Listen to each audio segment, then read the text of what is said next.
Hello and welcome to the Bikes or Death podcast. My name is Patrick and I'm your host. This is the show that talks about bike packing, adventuring, and the cool people who participate. Imagine you are on a bike packing trip in the middle of the high desert. You're several days in and miles away from anything. You come across in the middle of the road a 73-year-old man who appears to be dying. There's nothing around, no truck, vehicle, no backpack, just a man lying in the ground. If you've been on social media in the last week or so, you probably know the story that I'm talking about. Tomas Quinones was in what is known as the Oregon Outback on an extended bikepacking trip when he came across Gregory Randolph in the middle of the road. I'm very excited that I got the opportunity to get the rest of the story, so to speak, from Tomas. A lot of what I saw on the internet was focused on the elderly man and the circumstances that surrounded how he got to where he was, why he was there, but very little information about Tomas. And of course, as a bike packer, I wanted to hear the whole story about his trip and him as a cyclist and what really happened in those first moments and beyond. You know, he really gets into the nitty gritty of that situation, and I think it's important. I think it's important that this type of information gets out there because it's not that you want to find yourself in that situation, but if you do, you can learn a lot from what Tomas did, because what he did saved that man's life. Okay, and before we get to that interview, I want everyone to know that this show is 100% listener supported. Through several different ways you can support the show. If you're interested in that, I'm not going to bore you with the details right now. Stick around after the interview and I'll tell you all the wonderful ways that you can support this show. And those supporters are extremely valuable and super appreciated. For now, if you're listening to this show, the only thing I ask is that you go on to iTunes and leave a 5-star review. It's hugely impactful in helping other people find this show. I really love the idea about bikepacking becoming more well known. I'd love to help grow the sport and introduce people to this wonderful way of experiencing this world that we live in. And your 5-star review on Amazon helps make that happen. All right, that's it. If you want to know more about how you can support the show, stick around after. Otherwise, here's the show.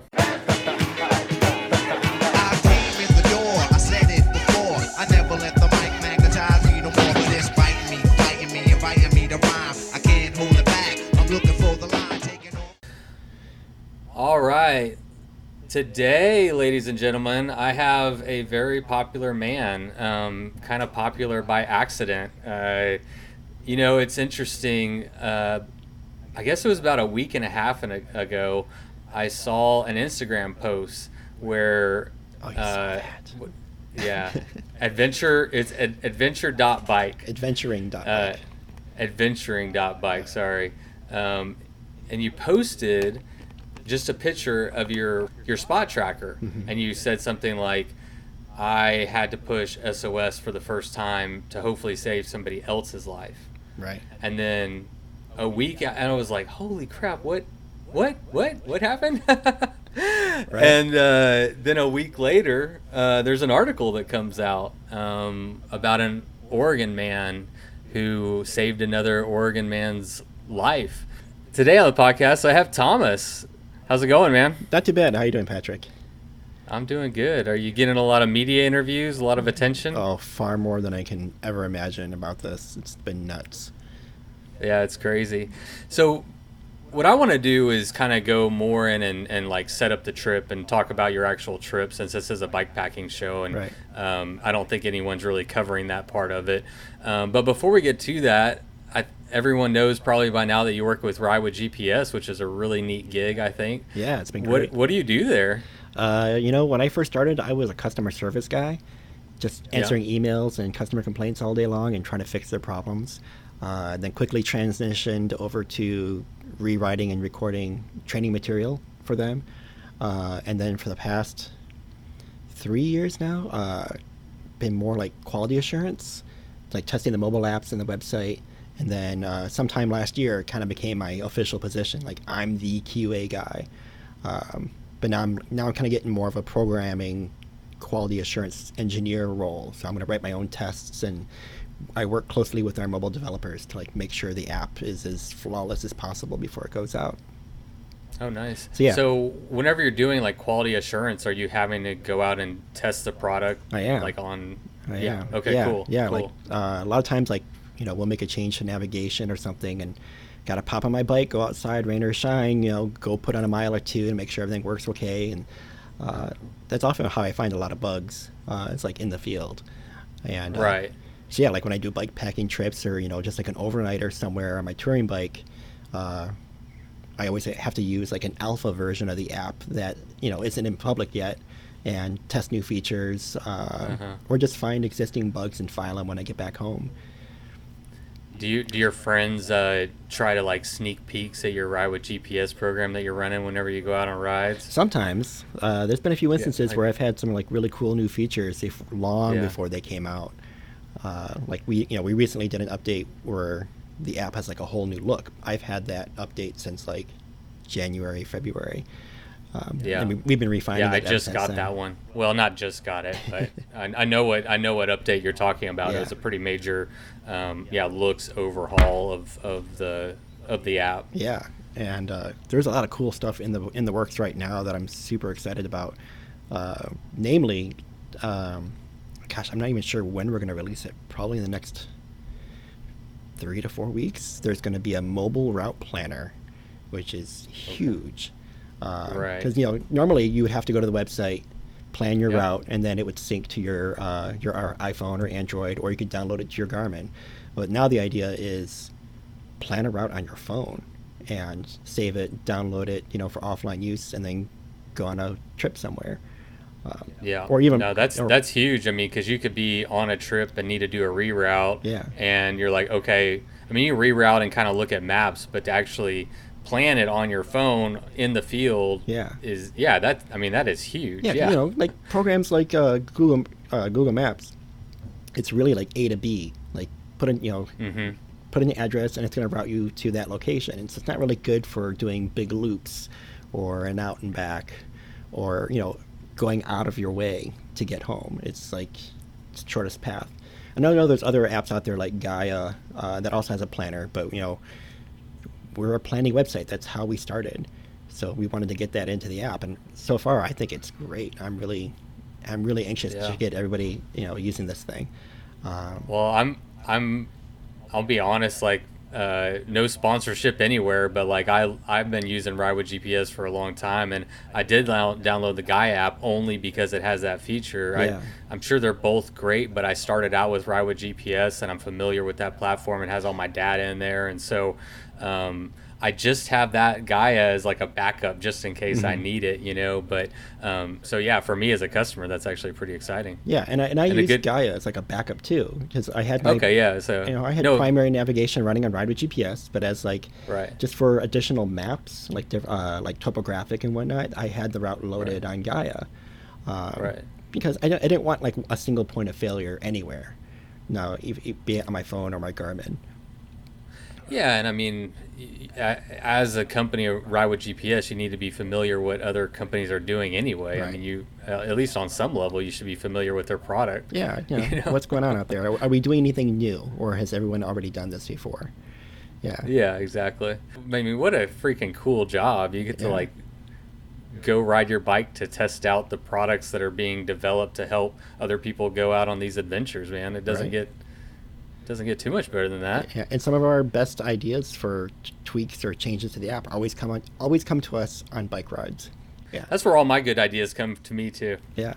So this ride that you were doing is it fair to call it the Oregon Outback?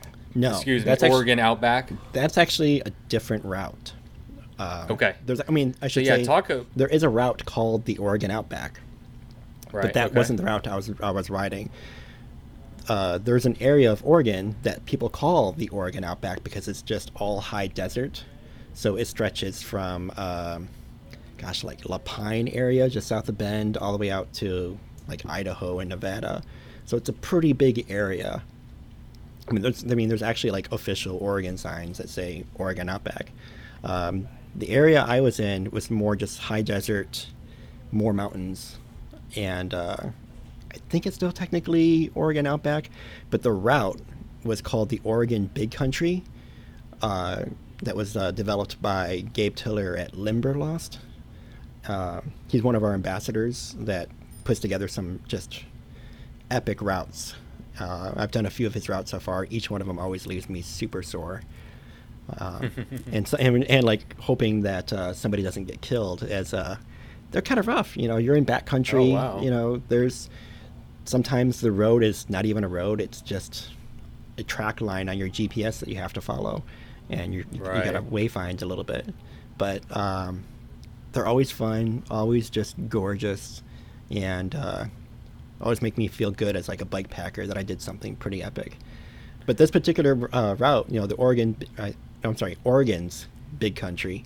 I'd done a little bit of it 2 years ago, so I had a little bit familiarity with the area. So I'm like, oh, that's going to be awesome. It goes around Steens Mountain. It goes to Alvord Desert. It's just gorgeous, quiet, sunny, and just nobody out there, But yeah, I've known about this route for, I think, 3 years. And I think is when they posted it back in 2016, maybe longer. So it's been on my bucket list for a long time. And this summer, the stars just kind of aligned, and I had the time and the resources to do it. So yeah, I was curious about that. I mean, I was really interested to know, like, how often do you get to take a trip like this? I mean, I thought with Ride with GPS that maybe you were doing these on a weekly basis or monthly basis or whatever. Yeah. So it sounds like it's more like trips around the block or whatever for some of that testing. But so yeah, I mean, how often do you get to do a big trip like this? And well, I do a lot of weekend trips, maybe like long weekends or just like an overnighter somewhere. We got a lot of forests around Portland, so I can go out to the Tillamook, forest. I can go down to Clackamas, go around Mount Hood.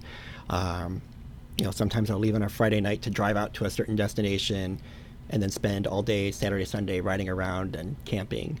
And then back in the office on Monday morning. Nice. But when it comes to like a week-long trip, I try to do like one per year, sometimes two. Yeah. And I have a partner that doesn't do the bike packing, so I'll go on trips with her. We've been to Hawaii and Alaska and some other places around the world. This is the first trip of this magnitude that I've taken by myself. Normally I go with a friend or two, just to kind of have some companionship along the way, but I was really craving some me time, and my buddy wasn't very interested in this particular route, so I said, screw it, I'm going to do it by myself. It looks gnarly. I was just looking up the stats. It's like 357 miles, rated 9 out of 10, double black, and recommended 8 days. So 8 days for 357 miles. I mean, that's got to be some pretty serious country out there. Yeah. If this is like a 9 out of 10, what the heck is a 10? Because this was hard. This was by far one of the hardest routes I've done. But yeah, it just... What made it hard? What I've read online was very desolate. I mean, obviously desert, so not a lot of shade, not water. Oh yeah, there's basically no shade. Water sources were hit and miss, because sometimes the route would say, Gabe had some notes as to like reliable water sources and some that were seasonal, and none of the notes were right. Anything that was seasonal was still flowing. Anything that was reliable was dried up. So I had to take about 6 or 7 liters of water with me at any one time, just to... How many refuel spots along the route are there? For food? Food, water, just anything, yeah. I mean, I find like 1 or 2 places per day to get water. Okay. But in terms of like buying food, really kind of one. So I basically had all 7 days of food with me at any one time. Yeah, that's doable. I mean, Yeah, the water's the big one. I mean, Yeah. you can carry a lot of food, but water's tough. Yeah, So there were yeah. there were a couple days I was starting to run on fumes before I got to the next water Oh source. man. Yeah, I cut it close. Um, Wow. Never dangerously close, but it's like, right as I get there, I'm slugging the last bit of my water. But Yeah, when you it happens. Like, you're in the desert, so what do you expect? yeah. So, So how many days were you planning to do this trip on in? well, let's see. The route details said to budget 8, so I kept telling everyone, oh, I'll finish in 8 to 10 days. Depends on how Okay. lazy I feel. If I want to just like sit around and paint or do something. Um, but man, as I started doing the route, I realized that you can't sit in your tent in the daylight because it's Mm. just too sunny and hot. So Yeah. rather than slow cook in my tent, I just kept pedaling. So I ended up doing like 50, 60 miles a day. I think my shortest day was like 29 miles, just because it was all climbing that day. Yeah. Um, but yeah, I ended up finishing in 7 days. So How how was the how was the trip going? I mean, by yourself for the first time in that rugged terrain. I mean, oh man, did it all go pretty well overall? Were you you having know, a good trip? second day I almost had to turn around or find a detour to go down to fields to restock. The first day, I had a pair of shoes on the back of my saddlebag, and they fell off on a descent. So I ended up having to do all 7 days in sandals. Uh, Oh, were you on flats? Did you have flats? yeah, I have flat pedals. I don't clip in Okay, good. anymore. And I started the ride on sandals because it's like there's some paved section at the very beginning, and when I'm on gravel, I'm not too worried about rocks getting kicked up and hitting my toes. I ride in sandals all the time, but I knew Hmm. there would be parts with like goat heads or really prickly bushes close to the road. So I brought my shoes to keep my toes protected. Um, but luckily, there was hardly any prickly stuff at all. It was all really tall grass. A lot of plants that were out there were still very green, and I somehow came out of the whole thing without a single scratch on my feet. Hmm. Yeah. But the thing that really got me was on that first day is I lost, or I should say, I forgot to pick up one of my bladders that I used to fill up.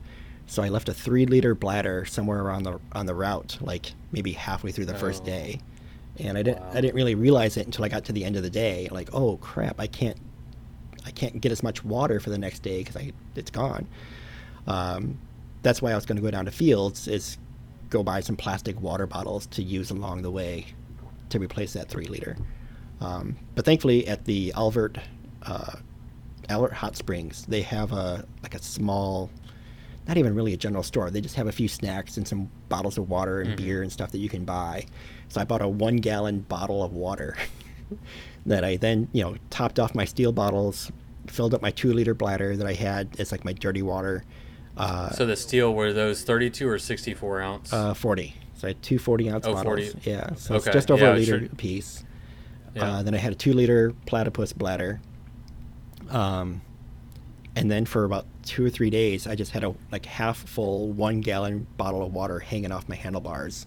I had Oh an extra man. strap for something, and I just like jury rigged it to hang off my bars, so it was Yeah. bouncing around and sloshing around.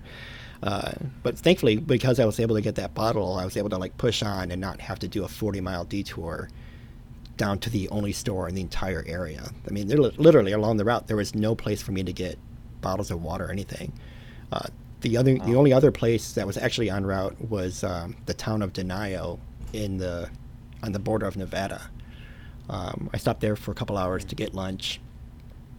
They had some, I think, Fiji water bottles that I bought and stuffed in my frame bag to replace the 1-gallon bottle. Okay. Yeah, Yeah, I was wondering if what you did because you couldn't. I guess you could carry that the whole way, but it wouldn't be very much fun. yeah. At one point, it was in my backpack for a little while.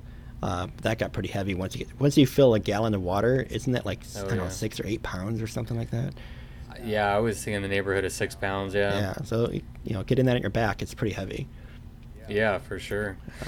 Man, so what day did you find Mr. Randolph? For anyone who doesn't know, you well, why don't you tell them? So you were riding along and Yeah. So what happened? um, I'm on day 6 of 7, and this is just high desert, nothing but sagebrush for miles on end, rocky terrain, sandy roads. At this point, it had been 48 hours since the last time I was able to like send a text or make a phone call. Just no cell phone signal. The last person I saw was the day before, around 5 o'clock, just driving by in a minivan. And all that morning, didn't see a single person, not a plane, nothing. Hardly even any wildlife except for maybe, some cows, but I wouldn't call them wild. And, excuse me, I had just passed, across the Nevada-Oregon border, riding north towards an old abandoned ranch. And at this point, I'm about 6 miles off of the highway on a BLM double-track road. So it's sandy. There's tire tracks, but they're probably a week old. There's this, and it's usually people that go to check out the abandoned ranch. And at some point, I'm riding around this road, and I see something laying in the road, and I thought it was a dead cow at first glance because, several hundred feet away, it's just a lump in the road. And at this point, I had also seen, I think, 3 dead cows along the route. There's a lot of cows on this route. Yeah.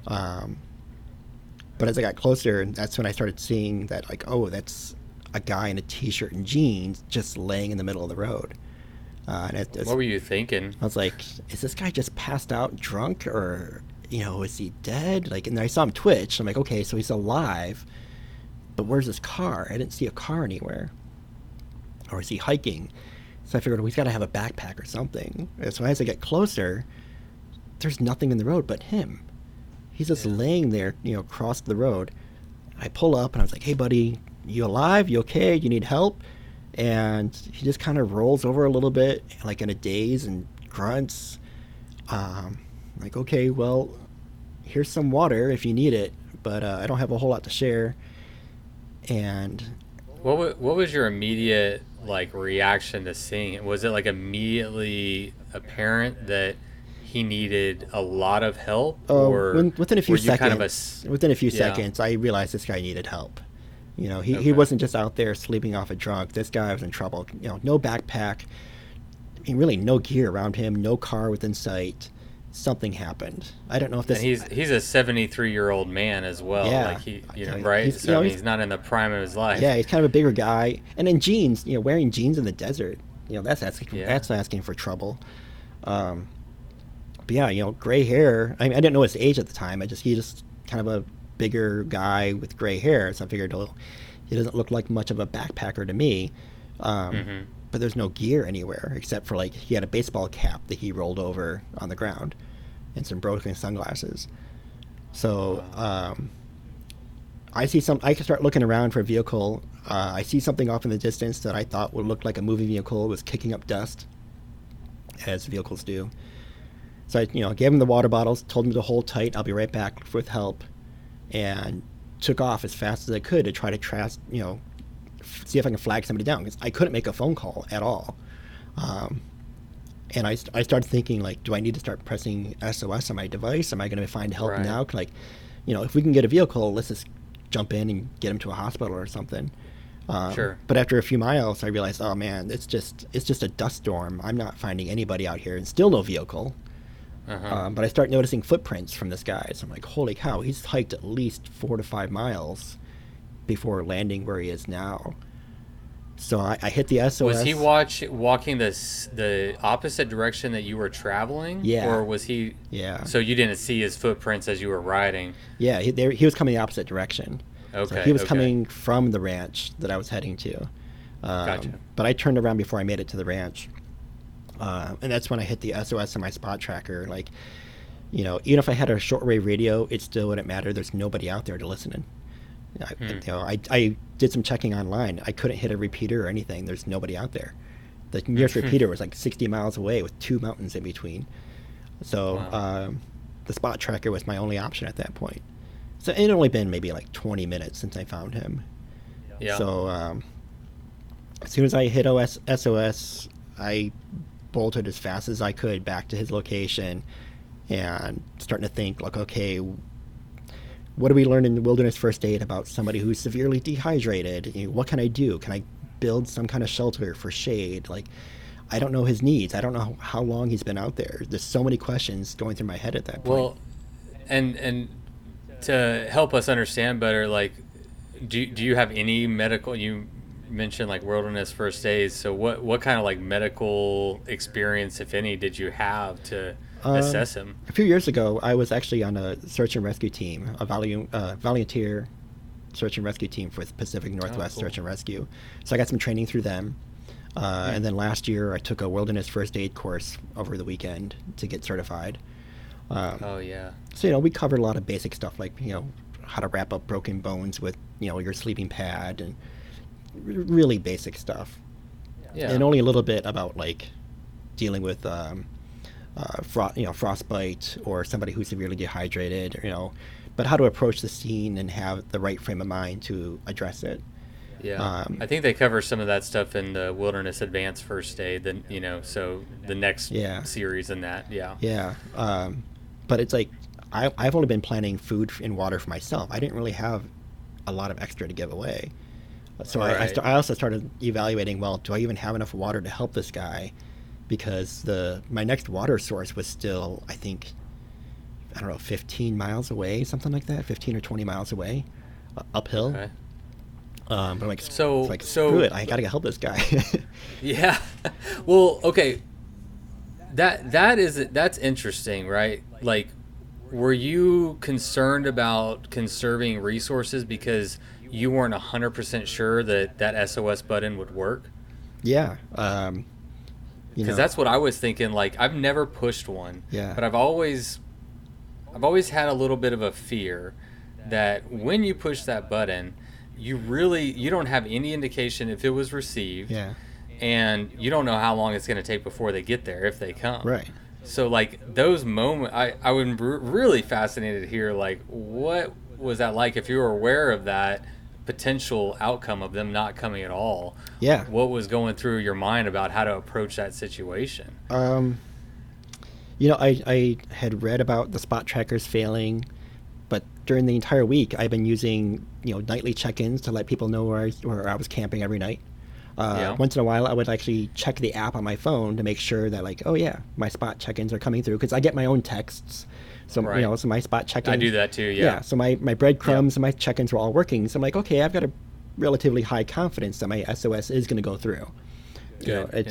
I would much rather have some kind of confirmation, like just to change the status light to like, yep, it's been received, help is on the way. Exactly. Anything. Exactly. But yeah, it was a little scary not knowing if and when help would be on the way. And Right. and I read reports somewhere that depending where you are, it could be several hours before they get out there. Do they got to assemble a search and rescue team to come get you? Is it going to be volunteers? I didn't know if it would be an ambulance or just a guy in a pickup truck. No idea. Right.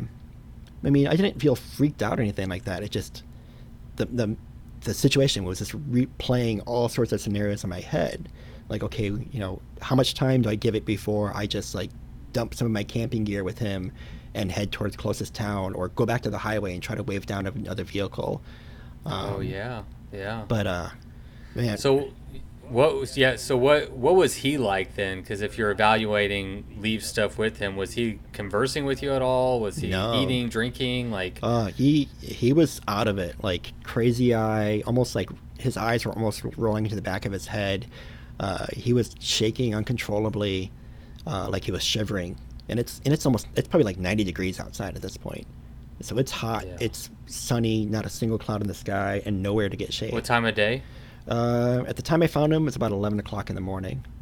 So Okay. by the time Yeah, I so made it's it back to starting to heat him, up. by the time I made it back to him, it was I think about 11:45 or so. Okay. So yeah, the sun was just directly overhead, and I was starting to feel pretty warm, and I had like a desert hat and sun sleeves and stuff on. But I only had maybe not even 2 liters of water on me at that point. So I poured some into one of my plastic bottles, got down next to him, and just started like trying to get water in his mouth, and he reacted like he was trying to drink the water, but laying on your side, it's pretty difficult. So I gave him a few sips of water, And right as I'm like pulling out the water bottle, I hear this shaking bush near us, and I'm thinking it's a bobcat or something that's going to eat us. Oh Because my I gosh. almost had a run. I think I had a run in with a mountain lion like 2 nights before. There was something growling next to my tent that was driving me nuts. Uh, Well, that's the type of situation where you have a wounded victim just sitting yeah, there. I mean, if you're talking about wild places, yeah, a mountain lion or yeah, coyote or something would be happy to take advantage of that yeah. Because situation. I I, mean, in the real world, that's what would happen. oh Yeah. yeah, and I had definitely seen all sorts of paw prints in the sand, like nearby. So Oh man. yeah, so there were plenty of places something could have hid, but you know, But some of those might have been his dog. yeah, like it out pops this little Shih Tzu, just like happy to see me, A and like, Shih Tzu yeah, that's comes like, out. so it's Oh like this my tiny gosh. little fuzzy dog. It's just a puffball, and it's Uh huh. covered in like briars and other sticky stuff that you find in the desert, just matted dirt, and it's like desperate for water. So every time I try to give Greg Mr. Randolph some water, this dog is like trying to get his nose in there and get its own water. Mm-hmm. So after a little while, I took the lid from my peanut butter jar and just poured some water in the lid so the dog can drink out of that while I'm trying to give water to Gregory. Mm. And like that, unfortunately, that was misquoted in some of the news articles that people thought I was feeding the dog peanut butter. I'm like, no, I was eating the peanut butter. The dog was just using the Oh. lid.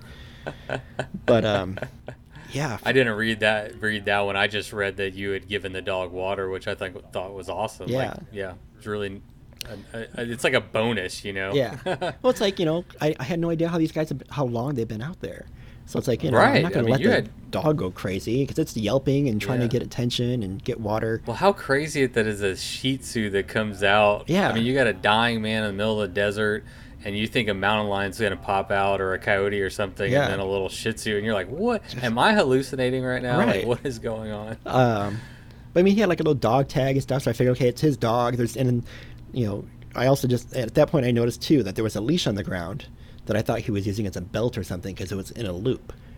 But Okay. I'm like, Yeah. oh, so that's the dog leash, but the dog was just running around. Hmm. So at that point, I'm like, okay, let's. Since I had no idea how long it would take for anybody to get out there, I'm like, I'm gonna try to make him as comfortable as I could. I didn't really have any food or salty stuff to give to him because I didn't know like if he was diabetic or anything or was like allergic to Mm. anything. Like I didn't want to start feeding him sugary stuff. I just had a lot of snacks. Yeah. So the best. Well, yeah. I mean, I don't have a lot of medical training other than a merit badge in Boy Scouts. So, but I mean, water's the important one, right? Yeah. Like get water in him. I mean, he can live a little bit longer without food, Right. but water. You're not going to go Yeah. much longer. So, And like I said, it was really hard to give him water at all. So I just had to be very careful not to start spilling water everywhere as I try to get it into his mouth. Um, yeah. but at that point, like, okay, he's got a few ounces of water in him now. Let's try to set up my tent with some shade. And it's just a one-person tent, one pole. There's a little bit of a breeze, so it's really hard to get this thing set up, and the ground is really hard. So my stakes are bending as I'm trying to get it set up. I eventually get the tent set up after like 15 minutes of just struggling, trying to like keep the dog at bay, working with the wind, and I'm trying to be mindful of where he is on the ground and not like step on him or have the tent flop on him or anything like that. Because normally I'm by myself, I don't care where the tent goes. But being with the sun overhead, it didn't really create much shade because there's no shadow. So Right. the It's best, not casting anything. yeah. So I couldn't really get him to like roll into the tent. And I knew I didn't want him in the tent either; it'd be too hot. But at least I wanted to Yeah. get him towards the tent to get him what little shade it gave. I pulled the part of the rainfly out a little bit to give his head some shade, and he seemed to like that. He kind of like nodded his head a bit and like kind of scooted under the shadow a bit more. Yeah. So I was like trying to keep the tent stabilized, trying to figure out exactly how much water I had. I started looking at my maps to figure out like where help would be coming from. I think the closest town would have been Lakeview, which was like 60 miles away. So I Oh figured, oh man. man, that's going to be at least a couple hours before somebody gets out here. Right. And during this whole time, I'm trying to talk to him to let him know that I'm like still there. I'm doing what I can. I can't give him too much water at one time. It's got to like let it kind of seep in, little by little. Right. And at that point, it's like, well, there's not much more I can do. I started thinking, well, can I set up more shade with like my rain jacket and the clothesline that I have? Like, I don't have a lot of gear that I can do something like this. Yeah, I mean you're in the desert, so you probably didn't carry a lot of extra clothes. I mean, it's Yeah, hot and yeah, you don't need a lot of clothes. So yeah. So and the extra clothes I do have are warm layers, which I really don't want on him. yeah. Um, and there were no trees to like set up a clothesline and just like create a lean-to or anything like that. So I had to use the one tent pole. I think at one point I had the rain fly using the dog leash and then tied it to the handle of my handlebars of my bike on the ground. But after, I don't know, maybe an hour and a half since I pressed SOS, I finally sat down next to him and like explained, I don't know if you can understand me, but it could be hours before somebody gets out here. I'm pretty sure help's on the way, but we could be out here for a few more hours at least. Yeah. And maybe another couple minutes after that, I start seeing something in the distance moving. It's like, oh, there's dust getting kicked up. Something's coming. And, a couple minutes later, I start seeing flashing lights. And it's like, oh, that's got to be a cop car or an ambulance or something. And at that point, it's like, oh, I should take like some photos to like document the scene because no one's gonna fucking believe me this just happened. So I just like whipped up my phone really quick, slapped, try to be mindful of where he was. I didn't want to show his face, trying to protect him a little bit because if he dies, I don't want photos of a dead guy on my phone, Right. and I don't want people thinking I'm going crazy for social media. I'm like, if something happens, I want to be able to show the sheriff like, here's what I did, here's what the situation looked like. Yeah. Because initially I didn't plan on sharing any of these photos at all. Yeah. But then Have you got any backlash from sharing them? 99% of the people have been completely awesome and supportive and have given me no grief whatsoever. It's only when I go to certain sites and look at the extensive comments that once in a while there's some jackhole who clearly has not read the article commenting about like, why did this guy have a tent? There's no way a bicycle could have held that much gear because there's like the one picture has like my jackets and stuff strewn about and my tent set up and it looks like a big tent, but it packs down to nothing. It's an ultralight tent, but I snap a few quick photos. One of the crazy things I didn't even mention before that kind of weirded me out was as I'm trying to get this guy cooled down, I see this pillowcase on the ground. I'm like, oh, I can like put some water on that pillowcase or maybe use it for shade or something. But I go to pick it up and it feels like there's a heavy rock in it. It's like, why is he carrying a rock? So I open up the bag, the pillowcase, and there's a pistol. Oh, it's just got a pistol in it. Pistol. Just like a 9mm semi-automatic. So I'm like, oh, okay. So now that to me, that just makes the story stranger because I have no idea what he's doing out there alone with nothing and just a pistol and his dog. Is he hunting? Is he stranded somewhere? Like, knowing the backstory, I'm thinking, okay, he didn't. I don't know, but I assume he didn't have very much provisions in his truck. Right. But in his mind, he's like, okay, I got my dogs. I'll take my gun. If a mountain lion comes, I'll, Right. But you didn't know that. Right. There's a guy in the middle of the desert with a dog and a gun in a bag. So like, that's dying. When I find the gun, at that point, I'm like, well, I don't know if this guy can like snap out of it all of a sudden and just like freak out and try to get the gun. So I like tossed the gun under my bike and out of the way. I didn't want it to be a factor in the whole thing. Yeah. But so yeah, that was just a weird little tidbit. But a couple minutes later, the ambulance shows up and the paramedics come out. I introduced myself, so yep, that was me. I hit the SOS, but I'm 100% okay. Because, during this whole bit, I'm also thinking my friends and my partner at home are wondering what the hell is going on with me. Because Did you also send them the one that says I'm okay at the same time? I didn't even know if that was possible because once you hit SOS, everything lights up. Yeah. Okay. So I didn't know what the procedure was. So, gotcha. at that point, my spot tracker's still signaling SOS. I tell the paramedics I'm okay. They start looking at the guy. They get the ambulance turned around. And I explain the situation to them, and he starts checking out Gregory. And as the minutes go by, the sense of urgency starts increasing. They start realizing this guy's really in trouble. Okay. Because like I said, his eyes are basically rolling in the back of his head, and he's just shaking. like he's cold. So at that point, the paramedics like, we gotta get this guy going right now. So I like tear my tent down. We pull the gurney out of the ambulance. We get him loaded up as quickly as we can. And while they're getting him loaded into the ambulance, I start. You're saying were you helping? Yeah, I was helping a little bit because I've wrapped up people in gurneys before as part of like the search and rescue training. So I knew that they were gonna like wrap them up a certain way, and I just, 3 people trying to lift a person is a lot easier than 2 people trying to lift a person. Sure. So I helped, helped lift the midsection a little bit. Yeah, that's good. I've been in not anything close to this scenario, but like where the officials come with the ambulance and the paramedics, and you're just like, you just kind of stand back, like you're like, I don't know what to do. I don't know what your procedures are. I'm just gonna get out of the way. Yeah, I mean, if but this were like actually able to. Yeah, if this were a city session or city situation, I'd be completely hands off. Let them do their thing, because more than likely there's going to be more than just 2 guys that show up. There's always like police and firemen or whatever that show up at a situation. But at this point, it was just the 3 of us trying to help this guy. And who came? It was 1 ambulance and 1 sheriff. Yeah. So at first, the ambulance showed up first with 2 guys. We got the Gregory packed up and onto the ambulance. I start asking them like, hey, you guys have any spare water at all? I just gave him a bunch of my water. I'm running dry. And I still have like 15, 20 miles to the next reservoir. And they're like, oh. Was there any talk of you going with them, or they were just like, at first they were like, well, we could take you with us, but the sheriff's on the way. You need to talk to the sheriff. Maybe you can hitch a ride with him. I'm like, yeah, no problem. I'm fine. I can survive out here for a few more hours if I need to. No problem. So they take off, and the only water they left with me was like a 12-ounce or 2 half-full 12-ounce bottles of Gatorade that they were already been drinking out of.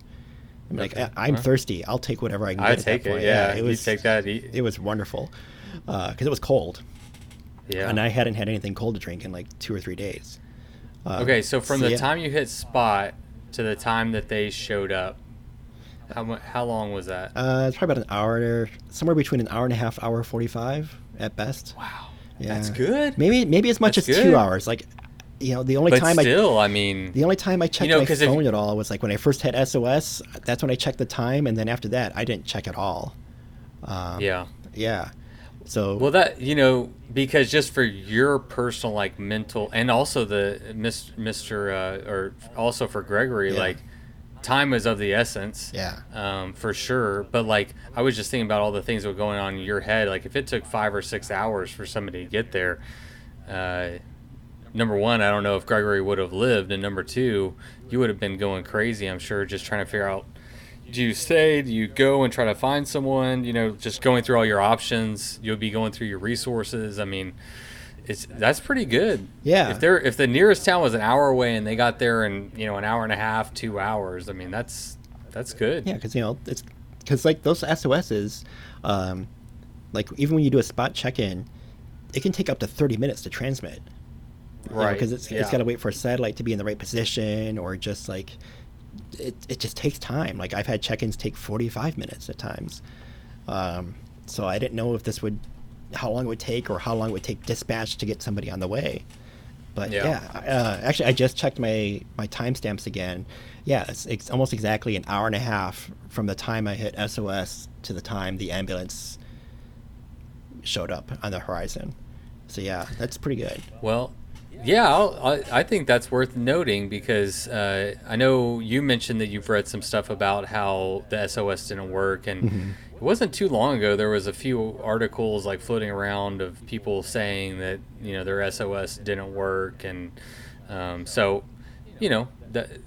just think it's good to state the facts. I mean, yes, it didn't work, but in this case it did, and they came in very short order and save somebody's life. Right. So I mean that's why that device is there. So I'm really glad that works so well. The batteries that were in there were still good. I had 2 extra set of batteries specifically for this device, because I just did not want to get caught unprepared. Being part of the search and rescue team for a while, luckily the rescues I went on were pretty simple. Like somebody hurt an ankle, or fell down a ravine. It was okay. They just need somebody to help them walk out. Nothing nearly as serious as this. But yeah, So I helped. So yeah, Yeah. so they left. So they took I off. kind of interrupted you, but they No, no left, worries. and then the sheriff was on his way. Yeah. So they were like, yeah, the sheriff will be here in a little while. You can talk to him. So they take off. I, got a small bottle of Gatorade, a pistol in a pillowcase, a dog leash, and a dog that I don't know what to do with at this point. So I start packing up my gear, start evaluating how much water I have left, and trying to figure out how many miles it's going to take me to get to the next water source. A few minutes later, I don't know, 5 or 10 minutes later, this sheriff's deputy rolls up and he's like, go through the whole process. Yep, I'm okay. I'm 100% fine. He gets my information. I tell him the story of how I found him. And he was really cool and just really personable, fun to talk to. I was like, the concern I had at that point was, well, please contact my emergency contacts and let them know I'm okay. Yes. Because again, at that point, I didn't even think about hitting okay on my tracker. But he's like, oh yeah, they've already called in, like that it's a code 4, that you're okay, it's for a third party. I'm like, oh, okay, so hopefully they'll get something. But I would still like to have him call my partner to let her know I'm 100% okay and that I'm gonna keep riding. I'm not gonna cut my trip short. Because I love that, by the way. Yeah, there's nothing more I can do. I mean, I'm 100% fine. I wasn't shaken up or anything. I was just like, okay, yep, this guy's gonna be okay. I think. I hope.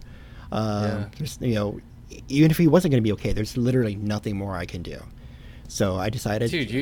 So I'm like, well, your conscience is clean. You were in the right place at the right time, and you did everything that you could. And from what I can tell, I mean, you kept very level-headed. You thought it through, and you made good decisions, which is, which saved his life. Yeah. So, your conscience is good, my friend. Yeah. So you finished your bikepacking trip. I did. But yeah, I talked to the sheriff and gave him my contact information. And then he's like, okay, well, he took the pistol and the dog. At first he thought the dog was mine. He's like, I was wondering why you're out here on a bike with a dog. That's kind of weird. I'm like, yeah, no way. I would not want to take a pet out there. It's hot. There's no water. No, not a chance. So we chat for a few minutes, and then he's like, okay, I'm going to go up to the ranch, see if I can find a vehicle. So he takes off. I'm like, crap, I forgot to ask him for water. Oh, no. Yeah.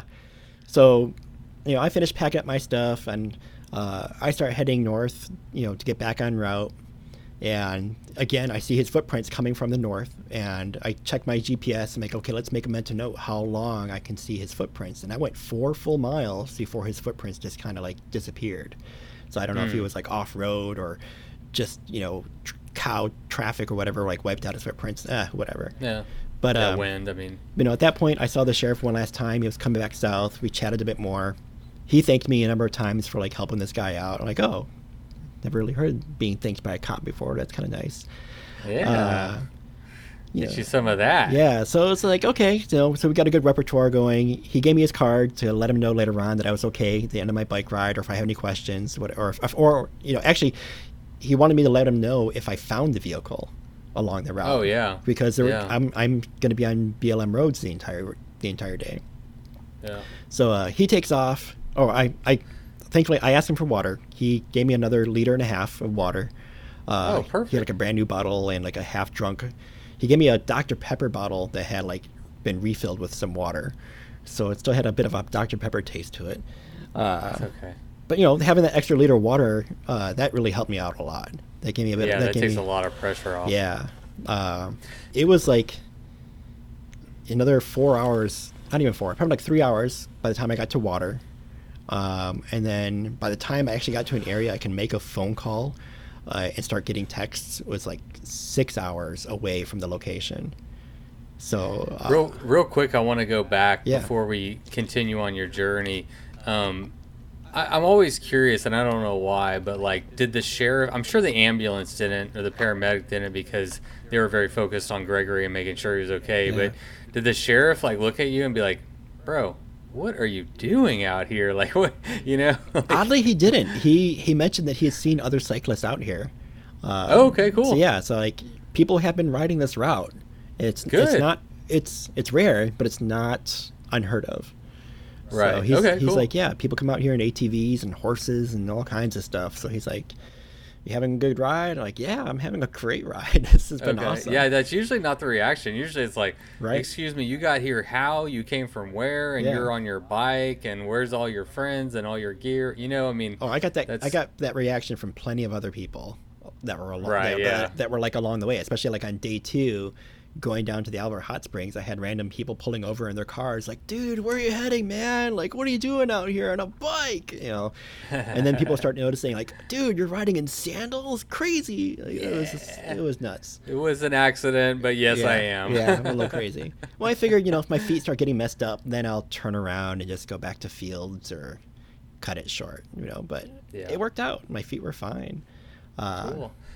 Well, one of my questions I was going to ask you is if you carried on or not, and I'm so glad to hear that. Not that I would have been bummed Yeah. if you didn't, but I agree. It's like, what else can you do? So Yeah. you might as well go enjoy the rest of your ride. So yeah, how was the rest of it? Oh, hard. The whole ride was hard. That day, I had to climb over Heart Mountain a little bit to get to the Heart Mountain Springs. So there's from the point I found this guy to getting to the campground, it just seemed like uphill the entire way. So I didn't finish until like, I don't know, 9:30, 10 o'clock at night. So I'm like riding with my headlamp and my lights on my bike. What was it like to be riding with the knowledge and memory of that experience? Just, I mean, right there. Like, you're obviously thinking about Oh yeah, it. Like, nonstop. how did that? What were you thinking? I mean, what was going through your head the whole day? I kept trying to like get into like a meditative state and like not think about it and just focus on like making it through the day and not getting hurt, not running over a rattlesnake or something. But it just kept coming back, and I just try to be very stoic about it and just like, I've done what I can, just need to enjoy the rest of this ride and be mindful that, yeah, I could crash, I could get hurt, but I'm a careful person. I don't take chances. I don't go do wheelies or jumps or anything like that. I try to be very conservative with my riding. Yeah. And it helped me to decompress a little bit when I was able to like get that cell phone signal, call my partner Audrey and let her know, and just talk to her for a few minutes, like, "Hey, I'm perfectly fine. I didn't know if I could press SOS or anything again." Actually, I did. After I talked to the sheriff, I turned my device off, turned it back on, and did the check-in, like an OK check-in, and restarted my track. Okay, so that's what you should So, do yeah. if you press SOA. Oh wait, no, you probably want them to come first. Yeah, wait 'cause you till don't wanna the send- whole thing is done. Yeah. And after Yeah, they leave, that's important. yeah, then turn it off, or press and hold the SOS to end the SOS, and then turn your track and your check-in OK. Good. Yeah. That's really good information. I mean, I hope that I was going to say I hope no one finds themselves in the same position you were in, but Yeah. on the other hand, I'm thinking I hope that somebody does, in that if it's a matter of life or death, I choose that. I hope that Right. people are out there in the wilderness are prepared and have the knowledge to Yeah. be able to help somebody the way you did. So, I mean, that's a little piece of information that might Yeah. help somebody one day. In every single interview I've given about this, or email, or social media post, I try to just iterate the fact that if you're a bike packer like me and going out doing these things, whether you're alone or with friends, you or somebody in the group should have at least one of these devices, like a personal locator meter, can be it a spot tracker, a Garmin InReach, or I think there's several other similar devices out there that I'm unaware of, but I've heard some names. Those are the two I'm familiar with. Yeah, those are the as two big well, ones so, that everyone yeah, writes about. yeah. Very, because they're relatively inexpensive. You can get them at REI or any other like outdoor store, and they're all over the place. People use them on the Tour Divide to track, all the riders. Yeah. Well, I have to tell you, man, I got mine hanging up in the garage, and I let my membership lapse Oh, yeah? because I haven't done anything like real epic, in the last little bit, and so. But as soon as like I heard your story, I was like, no, that's it. Yeah. Reactivating it, Yep. because it's not just am I gonna be okay? Right. It's what could I come across, and Yeah. I mean, it doesn't have to be life or death. I mean, it could be a lot of different scenarios, but you can imagine and envision a lot of different scenarios in which having that would be good. Yeah. Or necessary. Yeah. I mean, I've been in situations where there's just been close calls. Like going mountain biking with a buddy, you're in the mountains, there's no cell phone signal out there, and one of us falls off the trail, takes a wrong turn. And that happened to me last summer. My buddy, he went to go put his foot down because we stopped on a trail for something, and just he was on the edge of a small cliff. His foot missed the ground. It literally missed the ground, and he just fell over and fell 10 feet. Thankfully, it was a lot of plants and briars and stuff in there, so he got a little cut up and scraped up. But afterwards, I'm like, oh my god, he could have died or been seriously injured at this point. And that's crazy. I had my spot tracker, but thankfully, we had cell phone signal. He didn't get hurt. We were just like, okay, he's fine, little cut up. And I had a little first aid kit with me, so I got him patched up. But right after that ride, I started talking with him and my other riding buddies, okay, if only one of us is going to carry this thing, I want everyone to know where it is on my bike, where I keep it and how to use it. Yeah. And then, if at all possible, at least get that wilderness first aid training. Spend a weekend. It's really basic. It's not very hard, but you learn a ton of information. You usually get a little book or something that goes along with it, and it helps give you that confidence that if something does happen, you can get yourself out of it. Yeah, thank you for saying that. That's something that's been brought up quite a few times on the podcast, and I think it's a drum worth beating over and over again, because you never know. I mean, it might not always be you. It might be somebody else. Yeah, and like you said, you saw that one Instagram post about the spot tracker, because I basically posted that within minutes of getting a good signal. Because it had been going through my head, I just helped somebody with this device, and I know people that ride with it, and I know people that don't ride with it. But I didn't know if this guy was going to live or not, so I didn't want to share. That was the crazy thing. Yeah, and I'm my coworkers, they were messaging back and forth, does anybody know what happened to Tomas? Why did he post this thing? So there's all kinds of talk, and I didn't tell anybody except a couple of friends that this whole scenario happened. One question that I saw come up quite frequently is, who pays the bill? I was very curious about that when I came in that Monday.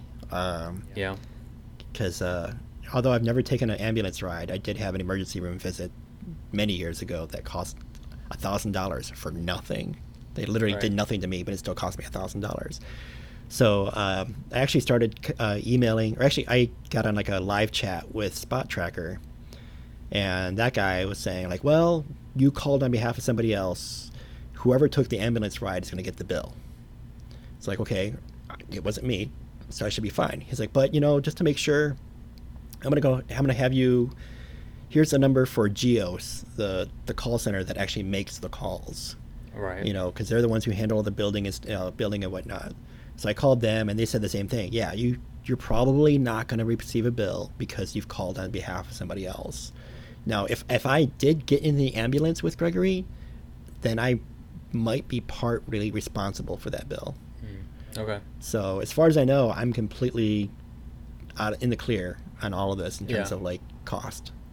Because that's the conclusion. There's a local Texas bikepacking Facebook group, and the guy who runs it, his wife is an attorney. Oh yeah. And so they were discussing that, and and that was her opinion, was that it will be the person that received the treatment. Right. And it makes sense. It's if I was at a grocery store, and I had ridden my bike there, and I was getting on my bike to leave, and a lady slipped right in 2 feet in front of me. Wow. And got hurt. She was an older lady, and the ambulance came, and I called and I was hey, we need, I called the 911. I was hey, this lady needs some help.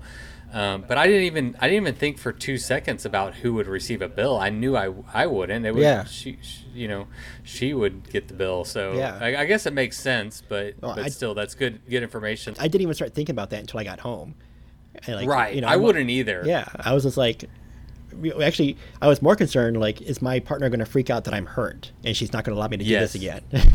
Yeah. But yeah, So what was her reaction like whenever you called her? What had she been going through? Let's see. So 2 of my other contacts, they got the call before she did, and they called her. to say, hey, what's going on with Tomas? Because one guy didn't know I was on this trip. The other guy did know I was on the trip and had been tracking me actively through the Spot Tracker website. So Yep. each day he was like seeing where I was, and he comments every once in a while, like, or send me a text. But she was like, I think she kept telling herself that I was just having a mechanical and that my bike had broken or something, or that it was for somebody else.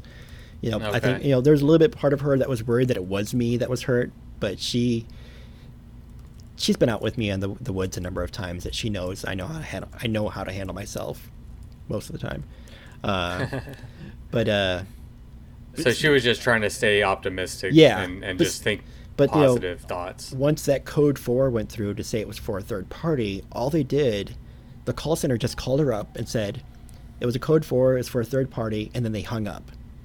So they didn't give her any details whatsoever if I was continuing on or whatever. The thing that really helped her relax is when the sheriff called her before I did. He was able to get into town. He gave her a ring, said, yep, he's in good spirits. He's going to continue on his bike ride. So she's like, oh, good. So she was completely relaxed at that point. But it was still good to like talk to her, in person, myself, Yeah. and like let her know how I was feeling.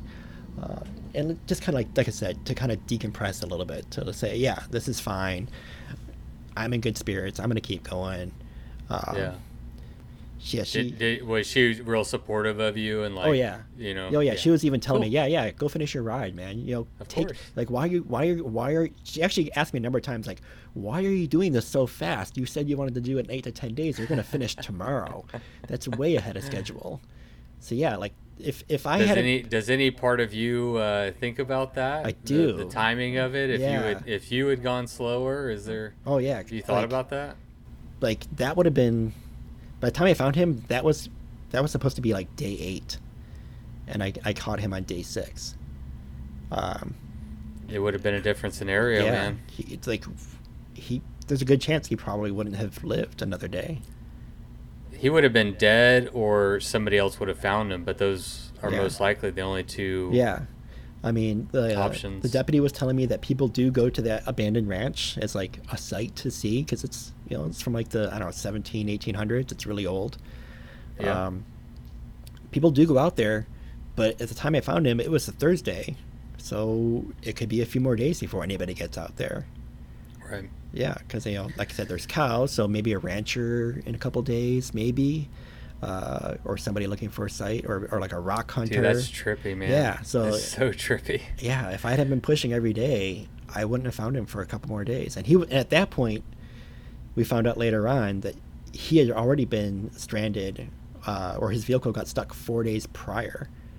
So I don't know, Yeah. no idea how long he'd been on the road. Maybe like 3 days. And Do you know now? Because what I read on Oregon Live, that's the article I read was Oregon Live. Yeah. Was that he had walked 14 miles in 4 days. Right. Which, like, just by the numbers, isn't a lot. You Right. would think. So do you know like the story at all about? It's not crystal clear yet, but the information I was given from the deputy, and he gave me some of it like the day after I got back home. He called me up to say, hey, just want to make sure you're okay, let you know some information. Within, I think, like 48 hours of being brought to the hospital, Mr. Randolph was already talking and like starting to recover, and started giving the deputy information as to what happened. But from what I understand, he got stuck on Sunday, stayed overnight in his Jeep, started walking on Monday, but I don't know yet how many days he walked or how many miles he walked per day. Like, Okay. that information, as far as I know, hasn't come out yet. So I don't know how long he'd actually been laying in the road. But just from like the evidence I've seen, he could have been out there for days.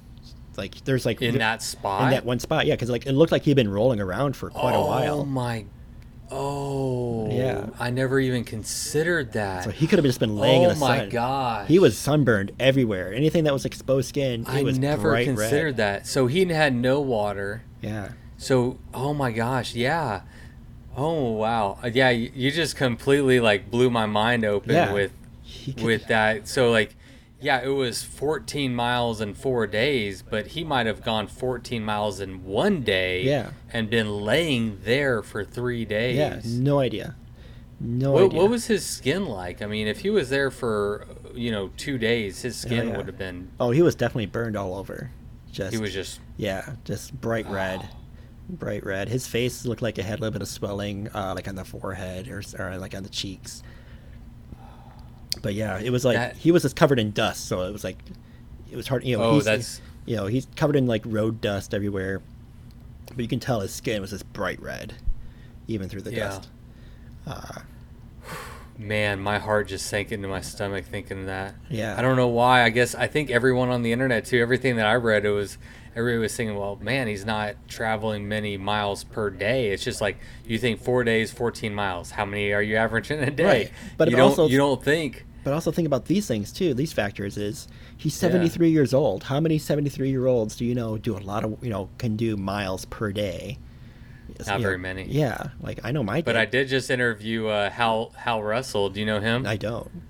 No. You should check this guy out. So he's 70 years old. Yeah.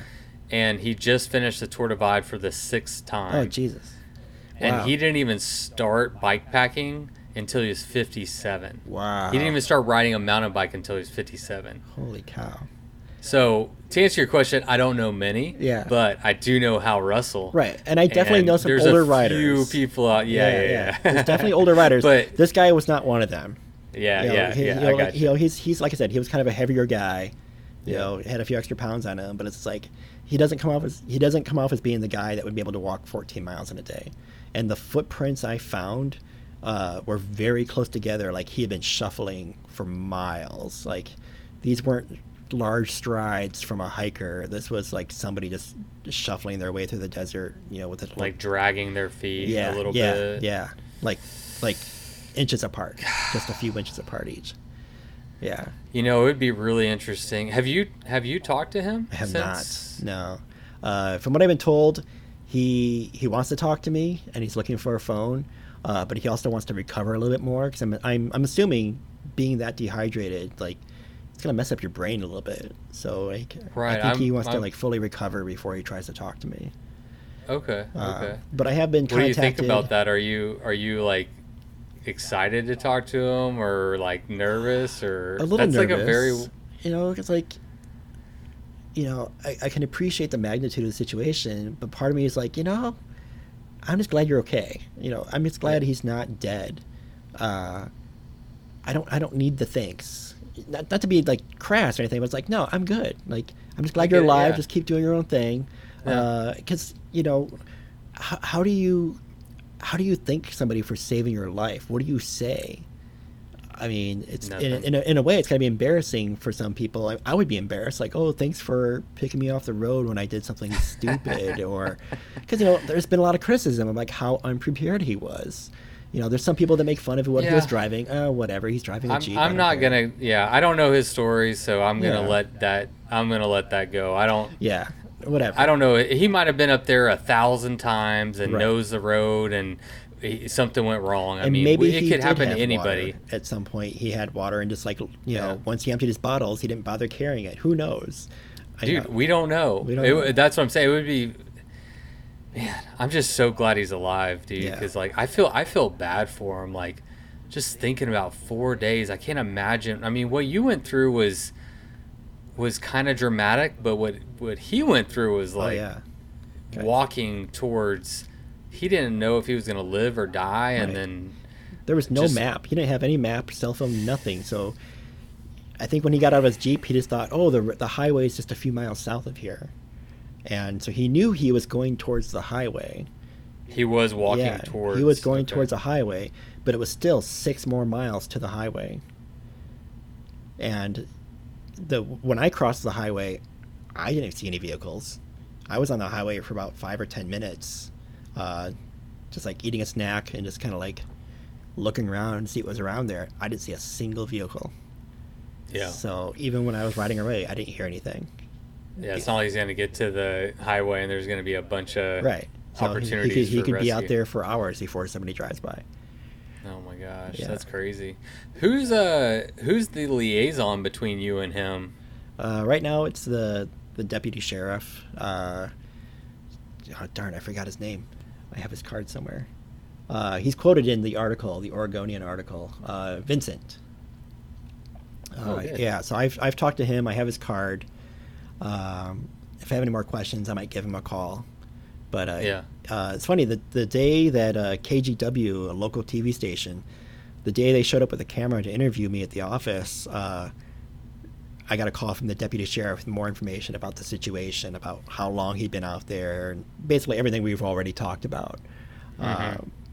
But he's been great, just really friendly, thanking me for everything that I've done, but just also concerned, like, are you okay? Do you need somebody to talk to?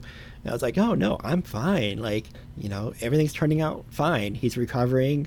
I feel fine. If anything, I might have to talk to a therapist about all the media attention this has garnered. 'Cause, even though I blog and I put stuff on social media, I'm very much a person to myself. That's why I Right. went into the wilderness the way I did. Like, I liked Exactly. having that alone time, and I wanted to just have some peace and quiet. And then all of a sudden, I get home, this Oregonian story runs, and in one day, I had like just my phone was ringing off the hook, and I'm getting emails and messages from all over the world. It just spread like wildfire. From media, Yeah. from who? Who's reaching out to you? Gosh, the day this all happened, it started with the Oregonian. They called me first.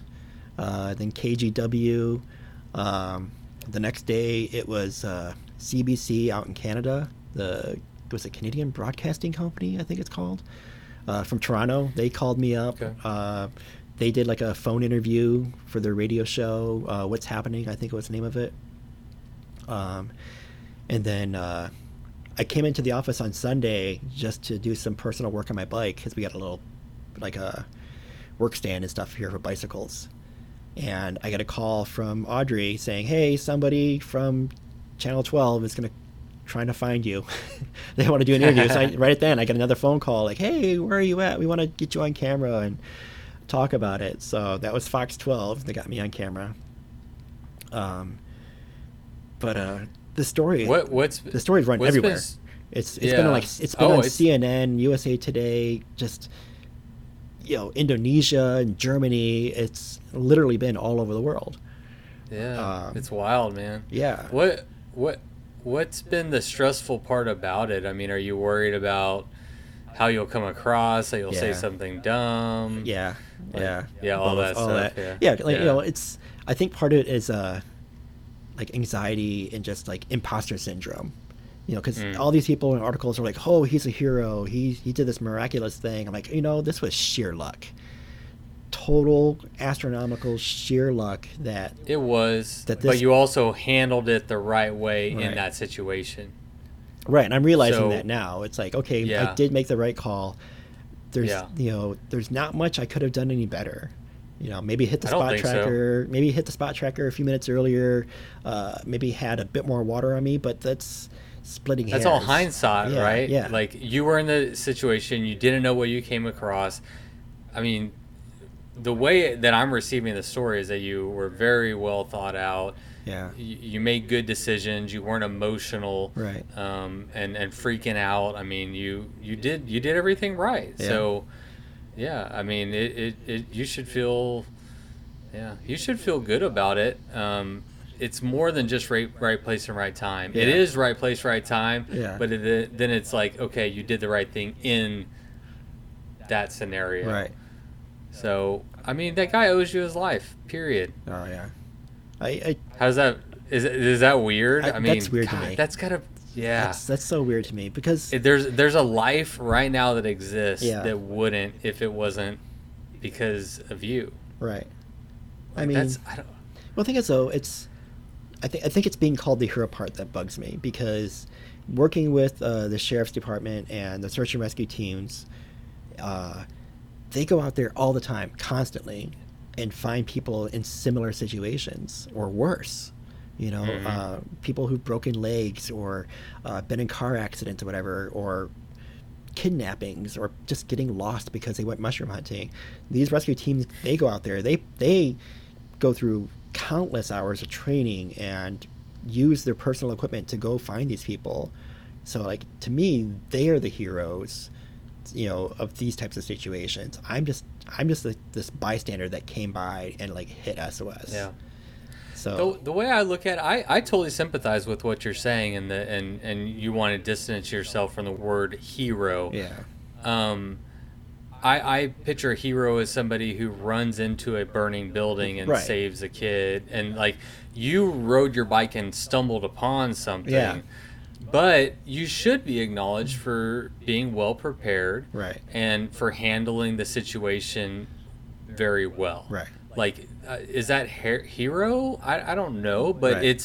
it's being a good human, being capable, being in an environment Right. that's rugged, and being prepared in that environment. Right. Like those are big skills that a lot of people don't have, that if they're in that environment they should have, and you do. Like that's cool. Yeah. It's cool that I don't know your entire history with bike packing. We didn't get into it. Right. But I know enough to know that you started riding a bike and you progressed all the way to being able to be in a life or death situation, Right. and stay calm and make good decisions. Yeah. I mean, when I first found him, all those scenarios that we practiced in Wilderness First Aid were going through my head. Like, I talked to him to acknowledge that, like, I'm not talking over him. I'm not just, like, muttering myself. I'm like, hey, I'm here to help. So even if he couldn't reply, if he could at least hear me, he would be more relaxed and assured that help was on the way. And I told him everything I was doing. Like, oh, I'm just going to get you some water. I don't want to leave him hanging scared. Because like when you go to the dentist and he's like fiddling with bits and you hear clanging of metal and the revving of a saw, you start getting scared. But once the dentist starts talking, you're like, oh, hey, we're just gonna do this little thing now. We're just gonna poke this thing. You're far more relaxed. And I just wanted to like assure him, because that's pretty much all I could do, was just assure him that like help was on the way. Just hang in there. Yeah. And but I did like pat him down a little bit to like check if there's any injuries, because I didn't know if he had been hit by a car or something. Like, what if somebody just stranded him out there and he'd been hit by something? Or if there was a ridge nearby, well, maybe he climbed up the ridge trying to get a better view of the area and just like fell over onto the road. I don't know. Yeah. So I like patted him down, checking for any like broken bones or bleeding or bruising. And while I was doing that, I also like checked for ID so I can get a name, because he wasn't talking whatsoever, just grunts and like grunts of pain. So I didn't know his name until the deputy told me when I got home. Because there's no ID. He had no ID or anything on him. So I just like kept telling him like, hey buddy, just hang in there. You're going to be good to go. But I was just trying to like follow that procedure of like evaluate your situation, talk to the subject, and try to gather as much information as possible so that when the first responders do arrive, you can give them a quick rundown of what you found so far. Yeah. Because he wasn't having problems breathing, or, his pulse seemed okay. I didn't take I didn't take his pulse or monitor his breathing. I just wanted to make sure he was still conscious and that his heart, he was still breathing. Yeah. The focus should be water and a little bit of shade, whatever you can provide. I mean, those are probably the two biggest things you could do for him, other than calling the cavalry. Right. Yeah. Yeah. So it's like, I just figured like it's like being back in the city. You see a car accident, you're going to call 911, and even if the only thing you do is pull them out, you've helped them somewhere or another. And to me, I just wanted to be a good person. Like, hey, if I was in trouble, I would want somebody to do the right thing and not just pass me over. Yeah. Well, I think that's the cool part, is you got a pretty good karma bank going there, I feel like. A little bit. Yeah. I've had a couple companies. Not to say you want to risk it and find out how good your karma is, but Yeah, it's been I've had some really good feedback from people. So I like you said, I do feel like I did the right thing in terms of like not just calling SOS, but like getting the water in the shade. From my perspective, I'm elated for a lot of reasons. One, that the man lived, right? And then your story that it was a bike packer that was out there, Yeah. is really neat. I hope it brings a little bit of good exposure to bike packing out in public lands, and Yeah. uh, you know, I mean, Well, that's the funny part. It's like most news outlets just call me a mountain biker. It's not until you get to the right. cycling sites that say bike packer so and so found this guy. Like, I'm fine with that. I just Well, yeah, and like a lot of what I read was all talking about Gregory for the most part. I mean, Right. they mentioned you a little bit, Right. but I mean, it's like all of a sudden there's a guy on a bike, and Right. like there's no backstory. So Yeah, I don't think they I make it definitely very. wanted to get I don't think they make it very clear that cyclists normally aren't out there. right. It's not like riding through the city and all of a sudden our bike comes by. Yeah, you expect bikes in the city, but out in the Yeah. middle of the freaking desert. Yeah, I didn't see a single bike out there. I saw some tire tracks on my first day, but that's it. No other tire tracks, no other bikes. Yeah. Well, that's why I wanted to talk to you, man. I wanted to get the rest of the story that, the people that do bike pack will Yeah. be more interested in, and can connect to that side of the story more. Yeah. So I'm curious, after this experience, next time you go out into, to do another week-long trip, Yeah. are you going to do anything differently? Um, Is there anything that you wish you make had? make or- sure I don't lose any more equipment. Yeah, Well, yeah. get those water bladders secured and kind of do like a self check every time I stop for water. Like, oh, did I pick up everything? Did I forget anything? Make sure I take another pair. If I do the thing with the shoes again, to make sure they're fully secured and not going to fall off. But no, for the most part, there's not much I would change. I've got my system kind of dialed in. I might get a spot tracker that has the two-way communication, so I can actually like text my friends and my partner that I'm okay. Yeah, that is because it is. I've seen it that is an one came option. out not too long ago. Yeah, Yeah, yeah. Do you know how much that one is? I haven't really looked. The one from Spot is like $250, and then I think it's like another $200 a year for their service. Yeah, it's not terrible. It's not terrible. That's what it's funny after this. After I was telling my wife that you and I were going to be talking, Yeah, I told her, I was like, I'm re-upping our membership yeah, to Spot, and she's like, how much is it? And I couldn't remember exactly how much it was, but I was like, it's like borderline. It's like a decent chunk every month, Right. but it's not so much that you shouldn't be paying it. right. You know what I'm saying? It's like Right. it's like, if it's $200 a year, Yeah, but it could save your life for somebody else's, right. pay the damn $200 a Right. year. Like, And especially for people like us that I try to go out at least once a month somewhere. I try to Yeah. get on the bike, even if it's just for an overnighter. I Sure, try to get in absolutely. the forest, go for a camping trip overnight, come back the next day.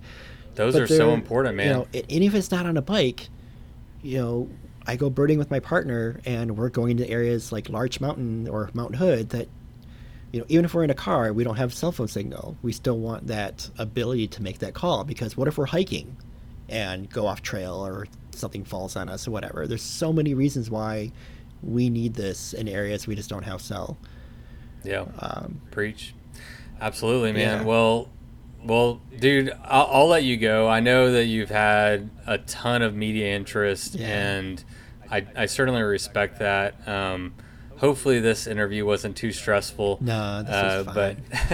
But I really do appreciate it, man. I wanted to be able to share Sure. the rest of the story from a bike packer's perspective, and I know a lot of that was missing, so I appreciate you taking the time Yeah. to talk to me and share that part of the story. It was really neat to hear it. Thank you. You're very welcome.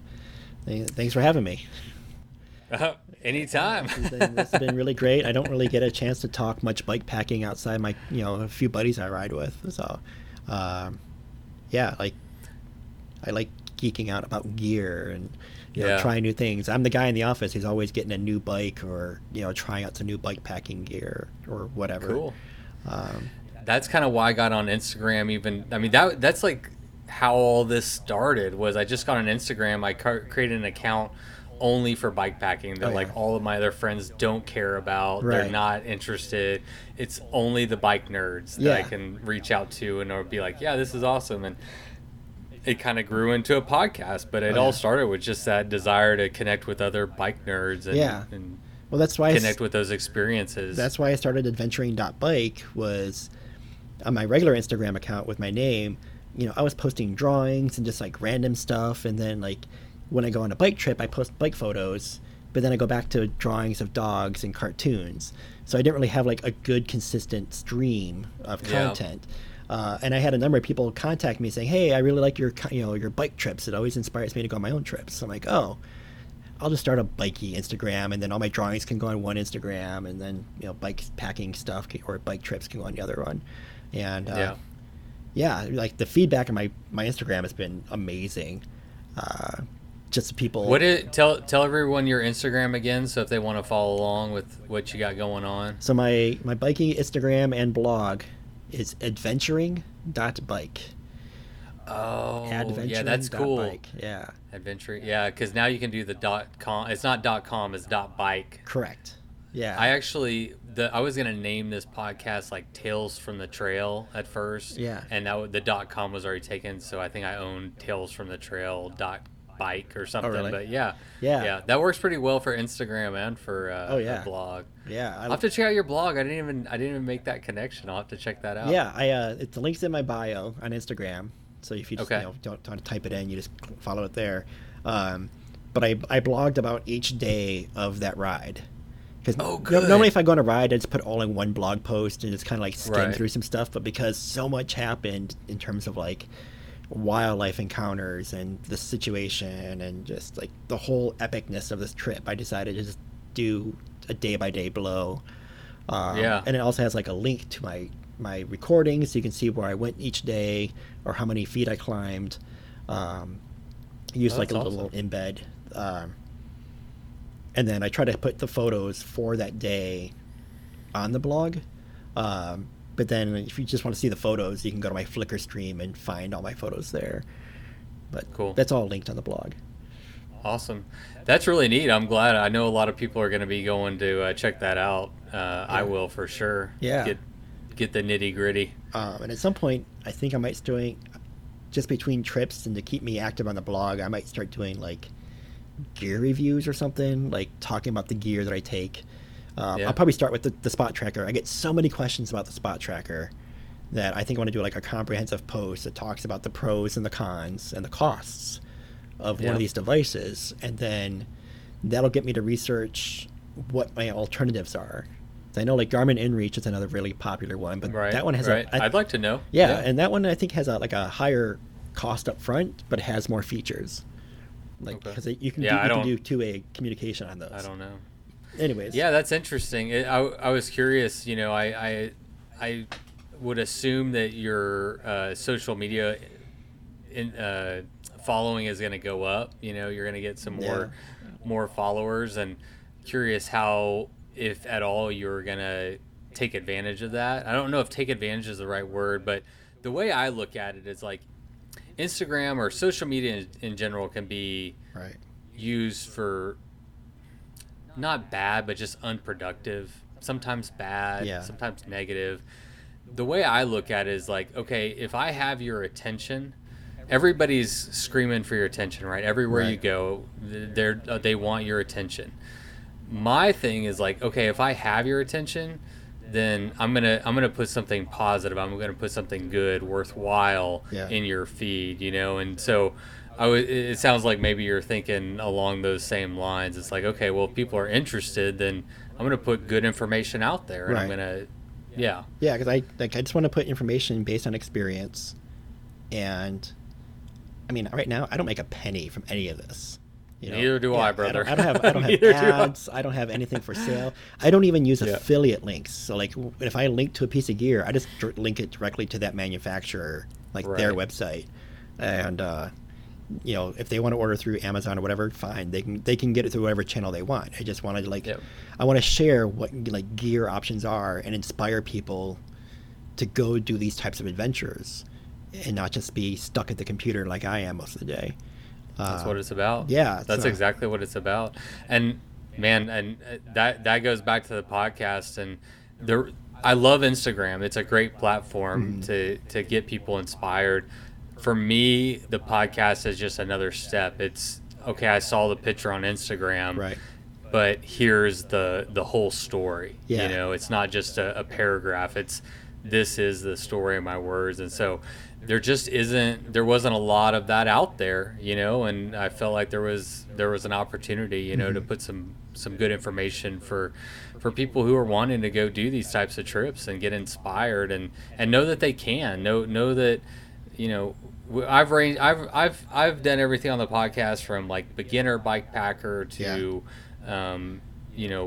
winning the Tour Divide, and the point is you got to start somewhere, and you just got to work your way up. I mean, there's no magic, but you just get on your bike and you start riding it. You go a little bit further, and it's good. It's good to have people out there, and I've certainly been the benefactor of them that put out route information or cool stories on Instagram or a podcast or whatever it is. But you're just trying to fuel that stoke and get more people out there enjoying it. We gotta.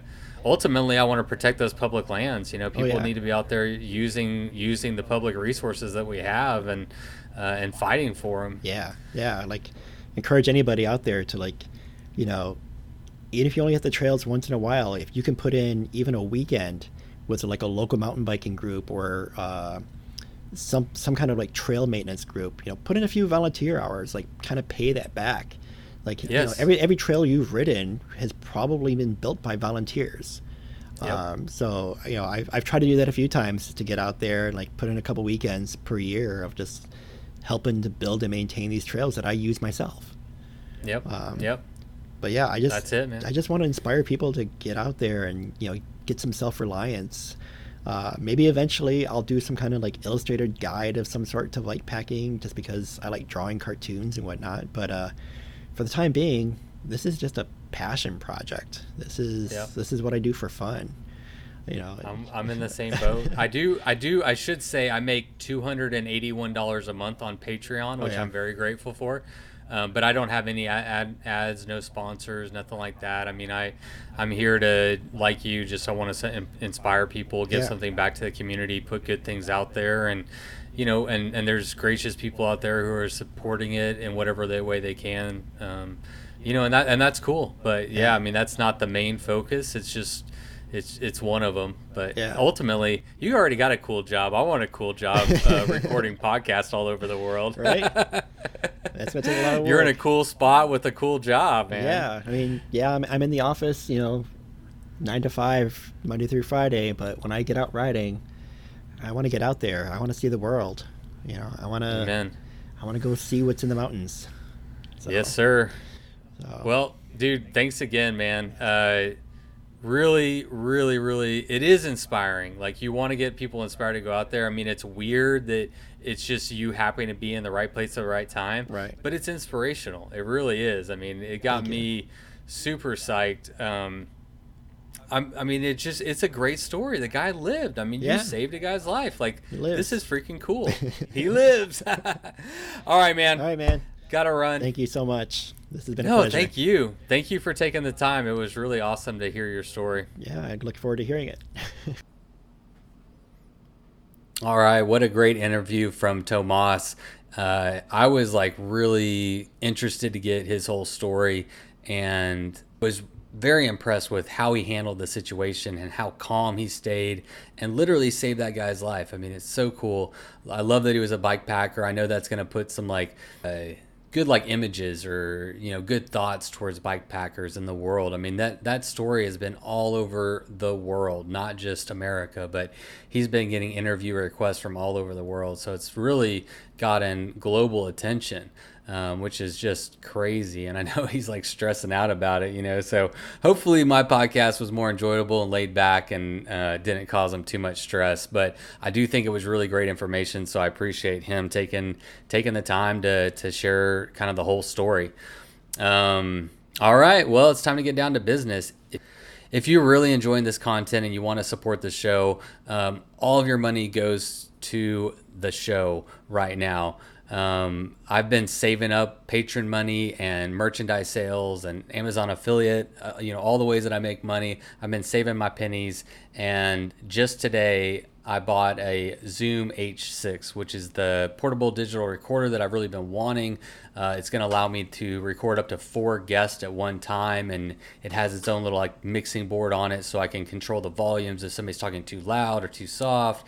It should really help with better content and better quality, and that was purchased with money that I made directly for my listeners. So thank you guys so much. It really is going to go just to the show, right? So the next way that the money is being spent is through buying merchandise. Right now we have stickers and patches, and I'm working on getting shirts next, and then other stuff, so trying to roll it out as fast as I can. But I'm kind of learning all this stuff on the fly and trying to manage it all.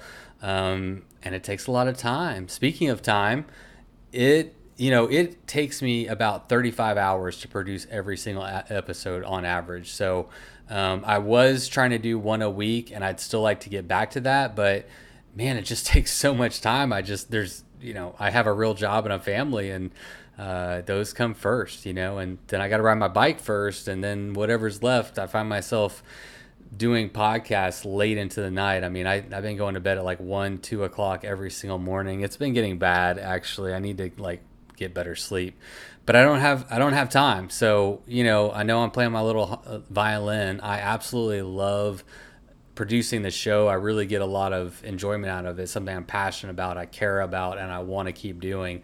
I want to keep bringing y'all great content. But, the biggest thing for me is just justifying the time that I'm spending on it. So everything that y'all do really does help. I would love to keep this show 100% listener supported, free from advertising and sponsors. So if you are into that, you want to support the show, this is how you do it. Probably the easiest way, if you go to bikesfordeath.com, there's an Amazon affiliate link. If you're on your desktop, it's on the right-hand side. If you click it, bookmark it, and use it every single time you make a purchase, I will get a little cut. And I will tell you, because this is a full disclosure show, so far I have made $37.84 in Amazon affiliate purchases, which is awesome. I just want that to be 3,700 and whatever, So that's a super easy way. Most people shop on Amazon. So if you just bookmark it and use it every single time. The next way, while you're on the website, go check out the store. I've got stickers and patches right now. We got the new sticker that @ButtCrack Jenny designed, which I really appreciate.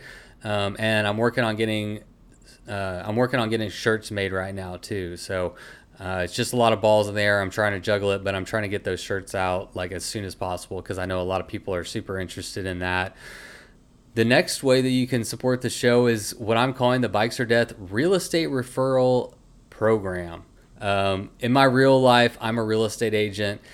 If you are looking to buy or sell a home in the next whatever little bit, let me know. Send me an email, bikes@bikesorddeath, and let me know kind of, what your situation is. If you're selling a house, if you're buying a house.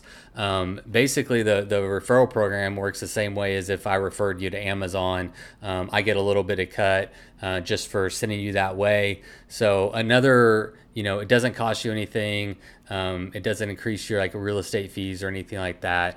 It's just taken out of the agent's commission. So I know that's kind of like a crazy, maybe outside the box way of doing things, but I am not afraid to think outside the box. I don't have a boss. I don't have people tell me what to do. It's a free country, and this is my show. So you know what? I'm going to try different things.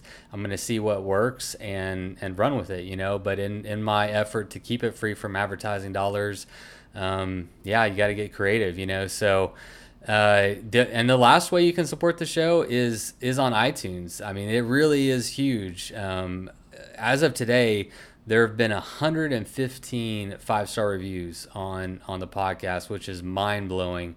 But I mean, I'm greedy now, right? I want to see 1,000. So maybe we'll hit 500 and then work on 1,000. But keep it going, man. It really does. I'm like surprised. I know, like, whenever I hear podcasts are always saying, subscribe or not subscribe, leave a 5-star review, leave a review, blah, blah, blah. I'm like, whatever, but it actually does matter. It's pretty crazy. So, Um, all right, that's it for selling you on stuff. But I will just tease a couple of episodes real quick. If you follow my social media at all, you'll know that I recorded a podcast with Vince from Chumba, and I intended to have that out already, but had some audio issues, and it was outside of my scope of ability. So I had to actually hire an audio engineer for the first time, and he's promising to make the audio sound awesome. But I told Vince, I'm like, dude, I'm sorry, but quality is important, and I don't want people to be distracted by poor quality and not be able to enjoy the content, because it really was a great episode. So that one should be coming out very soon, like next week. And then I also interviewed Becky and Anna Claire. Those are the two ladies who are putting on the Grit Mountain Bike Festival in Fayetteville, Arkansas. And I'm super excited to be attached to that program that they have going on. I'm actually going to be, I'm a sponsor officially of what they're doing. You know, I reached out to them. I told them, I'm like, I would support you. I would give you shout outs. I would record a podcast with you. I'd mention on my podcast. I would do all that anyway. But if you wouldn't mind throwing my name out there as a sponsor, I'd appreciate it, because it's a mutually beneficial type thing. I want to help them grow, and they want to help me grow. And we're very, very, very like-minded. I love the things that they're doing, support them 1,000%. And so I'm honored that I got a chance to talk to them, and then I'm getting a chance to help them hopefully grow their mountain bike festival and make it a huge success. So if you haven't already, go and check them out. It's at Grit Festival on Instagram, and go ahead and if you're a lady folk and you're interested in a sweet mountain biking festival, go check them out. But that podcast will be coming out really soon as well. And on that note, my wife is committed to go, and details are yet to come. But she is going to be riding from somewhere south of the route and riding to it, camping, hanging out, and then riding back. And so we're going to try to organize for anybody who wants to just a real casual group ride. So meet at A, ride to B, you get the idea. So bike packing, right? All right. That's it. Hope y'all are enjoying getting the ads at the end of the show. I feel like I'm a little more free to just kind of talk and explain things a little bit better. And I feel like I'm not really missing out by not having it at the front of the show. I mean, there's people who are going to listen and they're never going to support it. I get it. I mean, I've done it, right? We all have. So you gotta pick, right? You're not going to support every show, but some people are going to pick this show, and those people are probably going to listen to the very end. So I appreciate it. And you are the only ones that know what comes at the very end of this show. The super duper secret Bikes or Death motto: go ride your damn bike.